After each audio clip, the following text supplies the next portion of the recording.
আসসালামু আলাইকুম। আজকে একটি কবিতা বলবো, খুব সুন্দর, মনোযোগ সহকারে শুনেন, আশা করি খুব ভালো লাগবে কবিতাটি।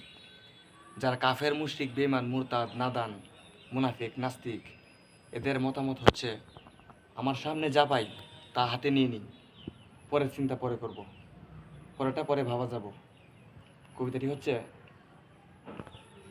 সামনে যা পাও হাত পেতে নাও, বাকির খাতায় শূন্য তাক, ওই দূরের বাদ্য কিলাব শুনে, মাঝখানে যে বেজায় ফাঁক, এই বেলা ভাই মদ খেয়ে নাও, কাল নিশীথের ভরসা কই, চাঁদনি জাগিবে যুগ যুগ ধরি, আমরা তো আর রব না সই। অমর খৈয়াম তিনি বলেছেন। এর তাৎপর্যটা হচ্ছে, পরকাল আছে ওইটা পরের বিষয়। এই যে ওদের মত, কাফের মুশরিক এরা মত মনে মনে ধারণা করে যে পরকাল আছে ওইটা পরের বিষয়, কোন দিন মরবো, কোন দিন আবার শেষ হইব, ওইটা পরের বিষয়। এখন দুনিয়াতে যা চাই আর যা পাই তা আগে ভোগ করে নিই।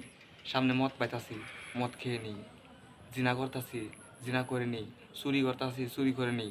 কি পাপ দিব, কি ক্ষতি হইব, পরকালে জাহান্নামের মধ্যে ভুগতে হইব, ওইটা পরের বিষয়।